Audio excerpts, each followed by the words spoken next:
So I feel like books rescue people. They save lives. And I love talking to people to find out more about them and how I can connect them to the right book for what they need in that moment.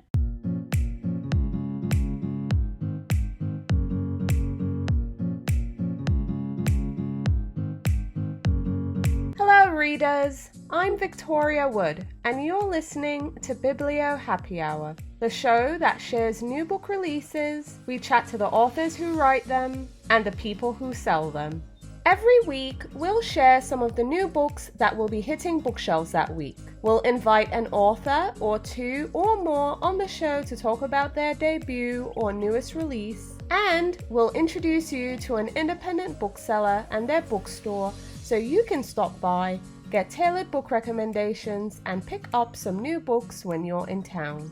So make space on your bookshelves, follow us on social media, and make sure you're subscribed to Biblio Happy Hour wherever you listen to your favorite shows. Readers, Biblio Lifestyle is a newsletter, community, and space for people who can't live a life without books in it.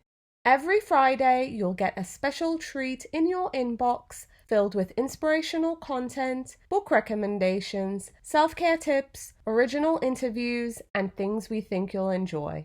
The best part? You'll only receive one email per week, and it will be an amazing 5-minute read or less. So if you're not on the list, sign up now for our free weekly delivery at bibliolifestyle.com. I've included a link in the show notes so you can sign up there. This week, I'll be chatting to bookseller Christine Longmuir, and she is from Two Rivers Bookstore located in Portland, Oregon. We'll be talking about her bookstore, the town of Portland, how she got involved in books and book selling, and what you can expect when visiting her bookstore. Christine, thank you so much for coming on the show, and welcome to Biblio Happy Hour. Yes, thank you so much for having me. I'm very excited to be here. We're so happy to have you as well. Really quick before we get started with the show, are you a coffee or a tea person? I am a coffee person. You tend to start your day with coffee always? Always coffee. Alrighty, sounds good. So let's get into some detail about the bookstore. Tell us where you're located and share a bit about your town. So Two Rivers Bookstore is in the northernmost neighborhood of Portland. It's a little neighborhood called St. John's. We're at the confluence of the Willamette and Columbia Rivers. So obviously, Two Rivers is where the name came from. And it's just a great community. We have a women's choir, we tree lighting. It's a little bit like Mayberry here. Okay, sounds pretty good. When did you first open your doors? So the bookstore has some very interesting beginnings. I've been doing pop-up bookshops all over St. John's for about 2 years. In last November, I had a semi-permanent location where I was there for 2 months through the holidays. And then from there, I moved to another space that I was in for about 6 months. And that was in the back of Two Stroke Coffee, which is a motorcycle cafe. And finally, just July 1st, we opened the doors in our permanent location in St. John's on Lombard Street on the main business drag. So it's been a long time coming. Did you always know you wanted to open a bookstore? Was it, something you knew you'd always end up doing? Or was it that an opportunity presented itself and you decided, okay, I'm going to jump on in the bookstore business? I've always been in and out of the book business, either in book selling or publishing. And I've always wanted my own bookstore. I feel that, bookstores really are places of community. They're hubs. They educate people. They give people solace. I just really wanted to do something to be ingrained into the community of St. John's, and the bookstore was the best avenue. Absolutely. So give us a visual. If someone was visiting the St. John area for the very first time and they're coming up to your bookstore, give us a visual on what they can expect from your front door walking in. What can readers and book lovers expect? So the bookstore is actually in an amazingly gorgeous space. We have these 2 double glass doors that you walk through, and on either side of the doors are also plate glass windows. And right when you come in the front door is our display table for rotating displays. And then I have this amazing robin's egg blue couch that a customer donated. It's leather, so it's sort of where everybody lounges to look at things. And then on the left-hand side is my partner, Weird Sisters Yarn. Dead center and to the right are books. On the right-hand side are cookbooks. I tend to have a cookbook problem, so I have more cookbooks than you would think for such a small store. And then we also like to feature our local St. John's residents. We have a lot of famous people who live here. Renee Denfield, Willie Vlotten, I don't know if you know some of those authors. And then we also have some crafts people. So I have handmade wooden spoons and a variety of other crafts, paper crafts, journals, and those types of things. So we really like to focus and feature our local heroes here. Wow, that sounds amazing. What would you say is the biggest challenge so far in being an independent bookstore owner? But also, what is the thing you love the most? The biggest challenge for me at the moment is the bookstore is sort of at the end of the business district. So getting people to walk all the way to the end of the business district. And I've been trying to have a lot of community events to sort of draw that traffic down the street. We created some wooden nickels and distributed them at other businesses. So if somebody at the wine bar buys a bottle of wine, the gentleman, Matt, at 45th Parallel gives the customer a wooden nickel and they get $1 off their next book purchase down here, just to sort of move the flow of traffic. What I love about the bookstore and my community is that everybody is very supportive. And I love... So I feel like books rescue people. They save lives. And I love talking to people to find out more about them and how I can connect them to the right book for what they need in that moment. And that's my favorite part of interacting and being a bookseller. Oh, that sounds great. Absolutely something to love for sure. What would you like everyone listening to know about you and your bookstore? What do you want everyone to know about Two Rivers Bookstore in Portland, Oregon? I would love to meet you. I would love to talk books with you, and I'd love to hear what you want to read. Sounds great. Christine, thank you so much for taking the time out and coming on the show and just talking about your bookstore and just everything books. We really appreciate it. Yeah, thank you so much. Thanks for this opportunity. Readers, you can connect with Two Rivers Bookstore in Portland, Oregon at their website, tworiversbooks.com. You can also connect with them on Facebook and Instagram at Two Rivers Books. If you'd like to tune in to the rest of my conversation with bookseller Christine Longmuir, the full podcast episode will be available on our Patreon page. That's patreon.com/bibliofinder. To find an independent bookstore near you or when you're traveling, visit bibliofinder.com. Bibliofinder is a new online directory for independent bookstores, and they help users to find bookstores worldwide based on their current or planned location. If you're on Twitter, Facebook, or Instagram, please tag Bibliofinder in your indie bookstore photos. Before I get started with this week's new releases, I'd like to highlight one literary birthday happening this week as well. On March 12th, novelist and poet Jack Kerouac was born on this day in 1922. Some popular novels written by Kerouac are On the Road, Subterraneans, The Dharma Bombs, and Big Sur. Now, I will be mentioning some of the books that will be available on bookshelves during the week of Monday, March 9th. And I'm thrilled to have authors Jennifer J. Chow and Gretchen Berg on the show to talk about their new books. From G.P. Putnam and Sons, The Deep by Alma Katsu. The Deep is an eerie psychological twist on one of the world's most renowned tragedies, the sinking of the Titanic, and the ill-fated sale of its sister ship, the Britannic. New from DAW Books, Cries from the Lost Island by Kathleen O'Neill Gear. Cries from the Lost Island is a standalone fantasy that brings an ancient Egyptian mystery to life against a modern background.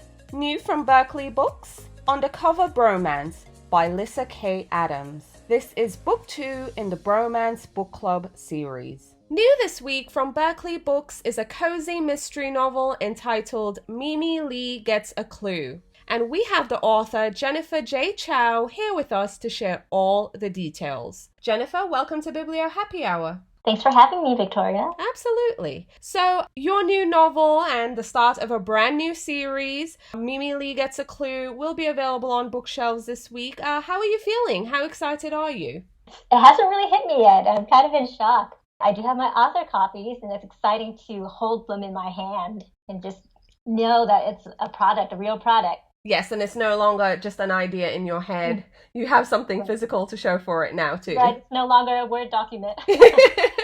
Right, absolutely. So tell our listeners about your new novel, Mimi Lee Gets a Clue, and what can readers expect? Well, Mimi Lee Gets a Clue is a cozy mystery, which means it's a lighthearted, fun mystery. There's not too much violence on the page, and it's about Mimi Lee, who's a pet groomer in Los Angeles. She runs a grooming salon called Hollywood, and she gets implicated in a murder of a local dog breeder. She has to clear her name with her sassy talking cat by her side, and also with the help of her cute lawyer neighbor. And it really, I feel like an escapist fiction. It's just a fun book, what you could read and just enjoy the time being in that world. I mean, they touch a lot of issues about pets and things like that, and kind of the LA environment, but mostly it's just to have fun and be in a world where loose ends get tied up. Yes. Okay, sounds good. So what inspired you to write Mimi Lee Gets a Clue and just start this brand new series? Tell us about, the seed that was planted or the spark that went off in your head. Give us some behind the scenes details. Actually, this series is kind of interesting. I previously wrote another series under my initials, J.J. Chow. It's the Winston Wong Cozy Mystery Series, and it features also an Asian American, but male, who's an ex-video game tester in the Silicon Valley. But what happened was Berkeley actually ended up reading one of the books in the series, and then they reached out to me, and they had already thought they wanted to have another, like an Asian American cozy mystery start up. They actually reached out to me, asked me if I was interested in writing a series with an Asian American female lead. So I think it kind of started from there, and they did want some sort of pet theme, so we went with the pet theme. And I'm a big fan of Garfield when growing up, so I think I incorporated a lot of that sassiness into the cat character, who's a telepathic cat and can talk to his owner. So that's the spark for that part. And then Mimi Lee's half Asian and half white, so she's biracial. She has a Malaysian Chinese mother, and I kind of wanted to do that because my own dad has that sort of heritage and background. So that was the spark for sort of her cultural identity. Right. Oh, awesome. So is there a particular scene in the novel that you enjoyed writing the most, or is there a scene that resonated with you personally? One of the fun scenes that I wrote was in the beginning, where Mimi first meets her neighbor, Josh, who is the love interest. And I kind of turned the idea of a meet cute on its head. So usually you have a meet cute where they kind of, talk to each other, and it's really sweet. And this one, she just kind of blunders her way through it and makes such a fool of herself in the process. And there's a little bit of ribbing there because she went to college at UCLA, and then he went to law school at USC, and there's a college rivalry between the two schools. So there's a little bit of that thrown in as well. Oh, awesome. So getting into your process a bit now, how long did it take to write Mimi Lee Gets a Clue?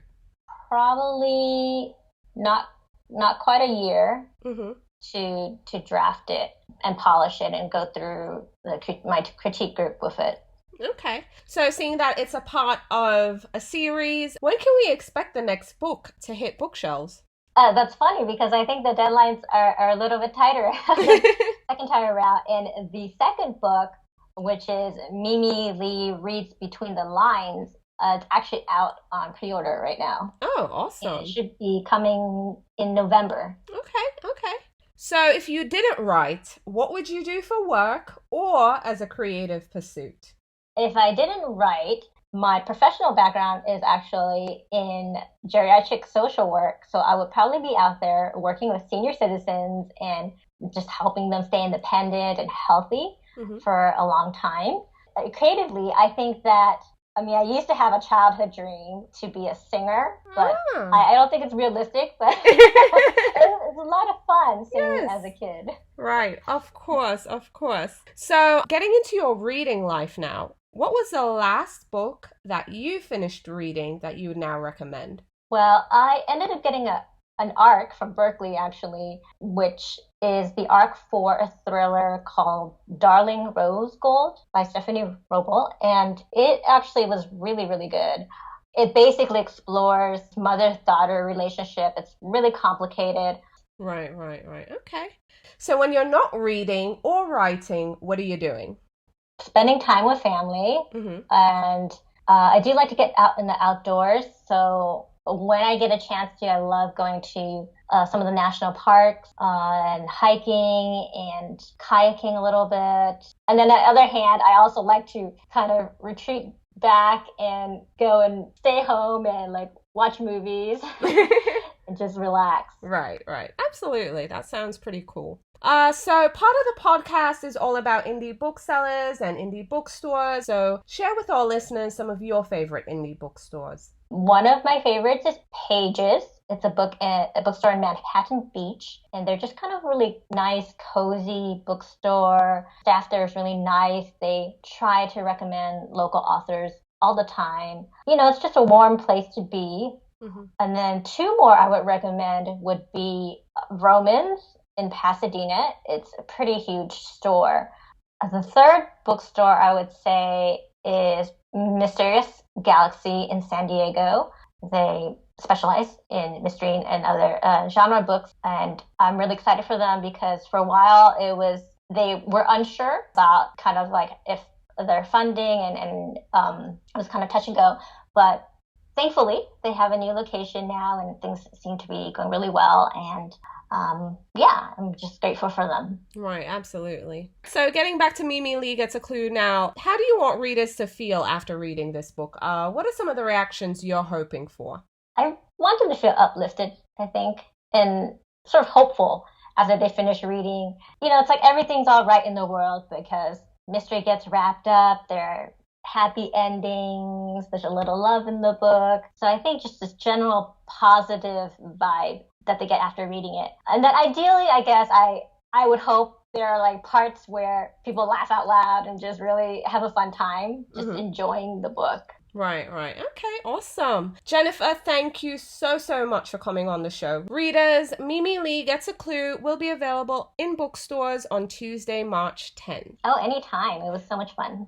Readers, you can connect with author Jennifer J. Chow at her website, jenniferjchow.com. You can also find her on Facebook, Instagram, and Twitter at Jen J. Chow. You can also tune in to the rest of my chat with Jennifer in our off-the-cuff discussion over on our Patreon page. She shares more about her novel, Mimi Lee Gets a Clue. We also talk more about her writing process and her work schedule, and we also ask her about other projects she's currently working on. So head on over to patreon.com/bibliofinder and tune in to the rest of our conversation. New this week from Ballantine Books, In Pursuit of Disobedient Women, a memoir of love, rebellion, and family far away by Dion Searcy. New in paperback from Ballantine Books, Recursion by Blake Crouch. New from The Dial Press, Untamed by Glennon Doyle. New this week from One World Books, New Waves by Kevin Nguyen. New Waves is a debut novel about a heist gone wrong, a secret online life that becomes exposed, and a young man's search for true connection. New from Melville House, The Gringa by Andrew Atchul. The Gringa is a novel about the slippery nature of truth and the tragic consequences of American idealism. New from Doubleday Books, Good Citizens Need Not Fear, a story collection by Maria Riva. New from Clarkson Potter, Dinner in French, My Recipes by Way of France by Melissa Clark. New from Crooked Lane Books, Unfollow Me by Charlotte Duckworth. Unfollow Me is a domestic thriller examining the terrifying depths of our social media obsession. New this week from William Morrow Books is a debut novel entitled The Operator. And we have the author Gretchen Berg here with us to share all the details. Gretchen, welcome to Biblio Happy Hour. Thanks for having me. So your debut novel, The Operator, will be available on bookshelves this week. How are you feeling? How excited are you? Very excited. I really enjoyed writing this book, and I think it's fun. I think people would enjoy it. It's not too heavy, and I'm really looking forward to it. Awesome. So tell us about your novel. Tell listeners about The Operator and what can readers expect? Okay, so The Operator is set in 1952. And it centers on a nosy switchboard operator named Vivian Dalton, and she eavesdrops on all the phone calls coming into and going out of the small town of Worcester, Ohio. And one night she overhears something that threatens to upend her tidy little settled life. Okay, so what inspired you to write this novel?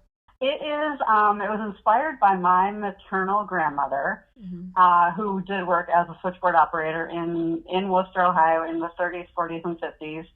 And I think I didn't really know that until I got into genealogy research in right about 2010.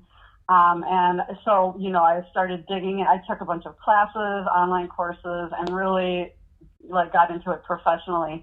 But at the same time that I was taking on clients, I was still really focusing on my own family, and that involves researching, but then asking your parents a lot of questions. I recommend any relatives that are still living, sit down with them, interview them. And my mom, when I was asking her questions about her family, she told me her mom was a switchboard operator, and I'd never heard that before. I thought that was so interesting. And she also had given me a little brown notebook that had been my grandmother's. And she said, your grandma was the family historian. And so I started looking through this little notebook where she had all these details. And it was very eye-opening to see, what she had been researching and why. And so the little brown notebook is featured pretty prominently in the book, The Operator. It's sort of a big part of it. Okay. So outside of Vivian, who is your favorite character in the novel? Thank you. There are a number of main, there's the main character, then there are some secondary characters. I have to say, I think my favorite character is someone who just appears at the very end of the book, and she's just like a tiny little blurb, but she's another switchboard operator, and her name is Hazel, and for some reason, she just stuck with me and just makes me laugh, and I would say that she was my favorite character. So you won't come across her until you are almost at the end of the book. Okay. Getting into your writing process, how long did it take for you to write The Operator? Well, the first draft did not take very long at all. I think one of my things that I have to work out, in the grand scheme of my life is working on patience. So I would say I wrote the book between March and May of, I think, either 2016 or 2017. But that was the first draft. And what I've learned is that I need to do a lot of drafts. So I would say I probably did 7 or 8 full drafts of the book and changed a lot of things, switched timelines around and, took out a lot editing wise. But the initial project, it only took me a few months. Okay. So if you didn't write, what would you do for work or as a creative pursuit? Genealogy for sure. Okay. Because that's what I had been doing, and I'm obsessed with it. I love it. Writing is my primary focus right now, but anytime that I have, any spare time that I have, I dive into the family tree and do research. Okay. So getting into your reading life, what was the last book that you finished reading that you would now recommend? I just finished the sequel to Olive called Olive Again, and I absolutely loved it. I loved the first one, and I loved the sequel. Totally recommend both of those. Awesome. So when you're not reading or writing, what are you doing? I hate to say this being like an avid reader, but I love watching TV. I like animated shows. I love Bob's Burgers is one of my absolute favorite shows. Old movies, Turner Classic Movies is my favorite movie channel. That also helps with research as well. I'm working on another historical fiction, and it's set in 1919, and it's really hard to find. I've had to go to the library to find films from back then because they're all silent, and a lot of them didn't survive. So that's another thing. Doing a lot of research in the library for the book that I'm working on. Okay, awesome. So part of the podcast is all about indie booksellers and indie bookstores. So share with our listeners some of your favorite indie bookstores. Okay, there are a couple that I follow on Instagram that I have not actually visited in person.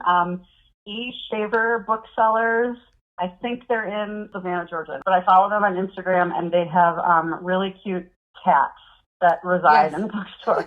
So Shaver, and then Parnassus Books, which is owned by the author Ann Patchett. I follow those two. And then one that's very, very close to my heart, which is where I'm having my book launch, is the bookstore. That's just the name of it. It's called the Bookstore of Glen Ellyn, Illinois. And my book launch is going to be on the actual date that it comes out, so March 10th. And they are lovely and offering their space up for that event. So that's awesome. So getting back to The Operator, how do you want readers to feel after reading this book? What are some of the reactions you're hoping for? It's hard to say because I think, I read somewhere that no two people ever read the same book, and I think that that's true. But overall, I hope that, of course, I hope people enjoy it, but I'd really like them to come away kind of feeling like warm, fuzzy, and hopeful. So it's hopefully that will be how people come away from the book. Okay, awesome. Gretchen, thank you so much for coming on the show. Listeners, The Operator will be available in bookstores on Tuesday, March 10th. Thank you so much.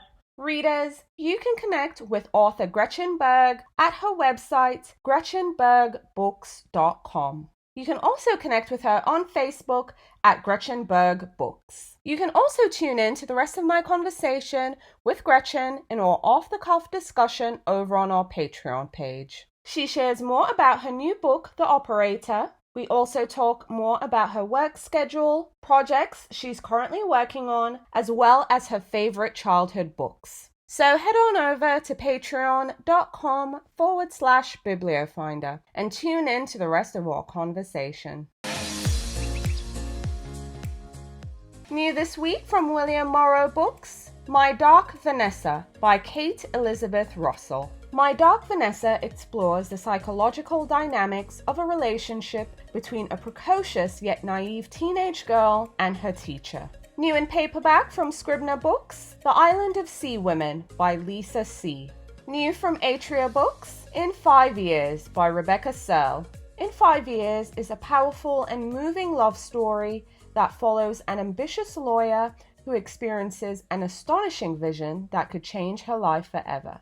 Readers, if you need a more tailored selection of books to keep on your radar, or you want to hear more from your favorite authors that we've had on the show, become a patron at patreon.com/bibliofinder. For $1 per month, you'll get our monthly top shelf recommendations of new releases that we're super excited about. You'll also hear more from your favorite authors in our off-the-cuff discussions. You'll get our full Meet the Bookseller podcast episodes, get bookish-themed Instagram templates, plus lots more. That's patreon.com/bibliofinder. I've included a link in the show notes so you can sign up there.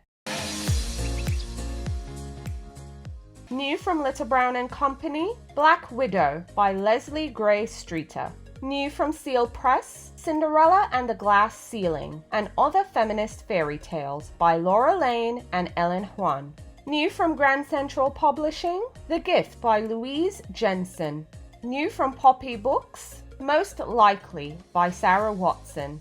Most Likely is an empowering and heartfelt novel about a future female president's senior year of high school.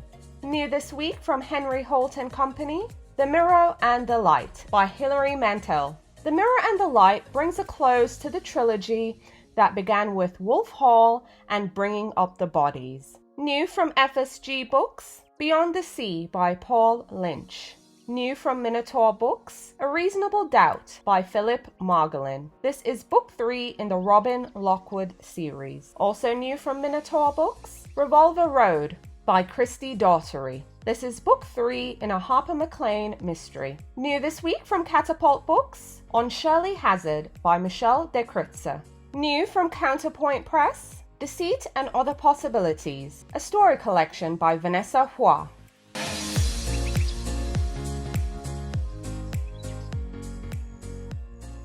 Readers, I hope you enjoyed today's show. A list of all the books mentioned in the show will be available over at bibliohappyhour.com. To shop all the books I've mentioned in the show and to find a bookstore near you or when you're traveling, visit bibliofinder.com. If you're on Twitter or Facebook, please let us know at Biblio Happy Hour and tag us in your post over on Instagram, also at Biblio Happy Hour. If you enjoy listening to our podcast, please share Biblio Happy Hour with your favorite bookish friends, share us on social media, and please leave us a rating and review. Don't forget, Biblio Lifestyle newsletter subscribers are the first to know all the podcast happenings, get free goodies in the mail, and they can enter for a chance to win some free books. So if you're not on the list, sign up now for our free weekly delivery at bibliolifestyle.com. I've included a link in the show notes so you can sign up there. Alrighty readers, that's it for today's show. Thank you so much for listening and happy reading.